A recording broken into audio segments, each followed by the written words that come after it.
नमस्कार, तुम्ही लोकमत पाहता। तर सध्या आपण दक्षिण मुंबईच्या भुलेश्वर या परिसरामध्ये आहोत, ज्या ठिकाणी काल एक दुर्दैवी घटना घडली, जी घटना घडायला हवी नव्हती असं सगळ्यांच्या मनात होतं, परंतु ती घटना घडली। सध्या आपण त्याच भुलेश्वर परिसरामध्ये आहोत। माझ्या मागे जो तुम्ही मांडव पाहताय, काळ्या ताडपत्रीने झाकलेला हा मांडव आहे, हा भुलेश्वरच्या राजाचा मांडव आहे।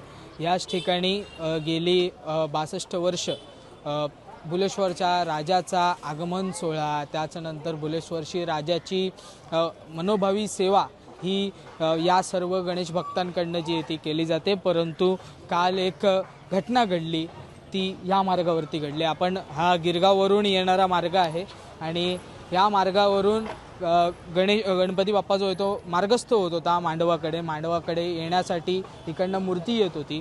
त्याच वेळी या ठिकाणी एक दुर्दैवी घटना घडली, तीच म्हणजे मूर्तीचा तोल सरकल्याने किंवा मूर्तीचा तोल हा जो आहे तो गेल्याने त्या ठिकाणी ती मूर्ती पडली आणि त्या मूर्तीखाली अनेक कार्यकर्ते जे ते अडकले।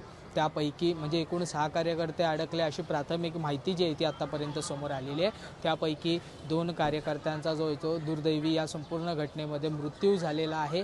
गणेश उत्सव उत्साहात साजरा करावा आणि आपला गणेश उत्सव सर्वोत्तम असावा अशीच भावना घेऊन यावर्षी आपण जर पाहिलं तर हे गणेश उत्सव मंडळ गणेश उत्सव जो आहे तो साजरा करत होतं। हे मंडळ आपण जर पाहिलं तर खूप उत्साहामध्ये हा गणेश उत्सव साजरा करत होता।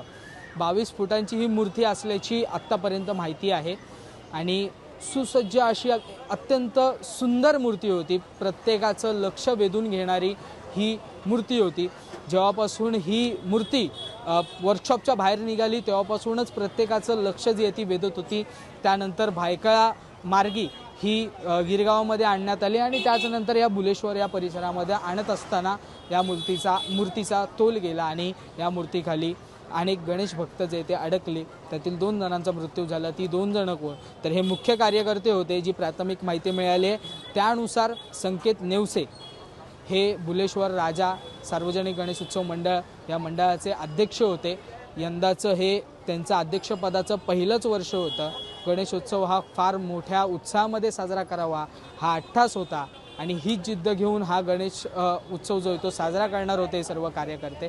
परंतु आपण जर पाहिलं तर गणेश उत्सव साजरा होण्याआधीच एक काळाने घात केला आणि अध्यक्ष या संपूर्ण घटनेमध्ये जो आहे तो म्हणजे त्याचा मृत्यू झाला। त्याचबरोबर त्यांचेच सहकारी होते, मंडळाचेच कार्यकर्ते ब्रिजेट जोशी नावाचे कार्यकर्ते होते, त्यांचा देखील या संपूर्ण घटनेमध्ये जो आहे तो मृत्यू झालेला आहे। सध्याची परिस्थिती पाहिली तर पोलीस प्रशासन या ठिकाणी सज्ज झालं आहे। काल जी घटना झाली त्यानंतर पोलीस प्रशासनाच्या माध्यमातून आपण जर पाहिलं तर या संपूर्ण भुलेश्वर परिसरामध्ये किंवा या मांडवाच्या परिसरामध्ये एक तुकडी जी आहे ती तैनात करण्यात आलेली आहे। अतिशय दुर्दैवी अशी घटना आहे। या दुर्घटनेमध्ये आमचे 2 गणेश सेवकच म्हणेन मी त्यांना, गणेश भक्त गणेश सेवक ते आपल्यातनं निघून गेले। त्यांना मी आदरांजली या ठिकाणी होतो महाराष्ट्र सरकारच्या वतीने आणि बरोबरीने जे जखमी आहेत त्यांना सुद्धा लवकर ते बरे हो अशी गणरायाच्या चरणीच प्रार्थना करतो। मी त्यांच्या परिवारांना सुद्धा भेटलोय, तो व्हिडिओ सुद्धा मी पाहिला, मी पोलिसांशी सुद्धा बोललोय, काल रात्री पण बोललो होतो। यामागचं नेमकं कारण काय आणि कशा पद्धतीने घटना झाली याबद्दलची सर्व माहिती आणि त्या संबंधातली सगळी चौकशी पोलीस करतायत। अतिशय वेदनादायी प्रसंग आहे की आपण गणरायाचं स्वागत ज्या उत्साहात करतो त्या उत्साहामध्ये यावेळेला मुंबईमधली दुर्घटना खूप दुःख देणारी आहे।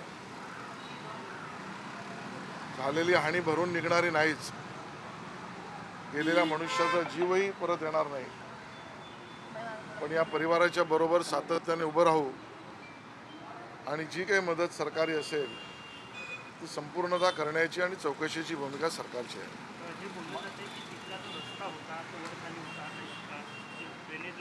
महानगरपालिकेकडे दुसरी गोष्ट अशी बोलली जाते की जो गणपतीचा पाठ जो होता त्याचं काहीतरी बॅलन्स बिघडलं असं बोललं जातं। नेमकी सगळ्या प्रकरणाच्या काही चौकशी होणार आहे। मला वाटतं याची सगळ्यावर मी आता भाष्य करणं योग्य नाही. याचं कारण महापालिका असेल, पोलीस असेल, अन्य काही व्यवस्था असतील, या सगळ्यातला नेमका दोष कोणाचा आहे, दुर्घटना होण्यामागचं कारण काय आहे, असेल तर त्या कारणामागची भूमिका काय आहे, हा सर्व चौकशीचा भाग आहे.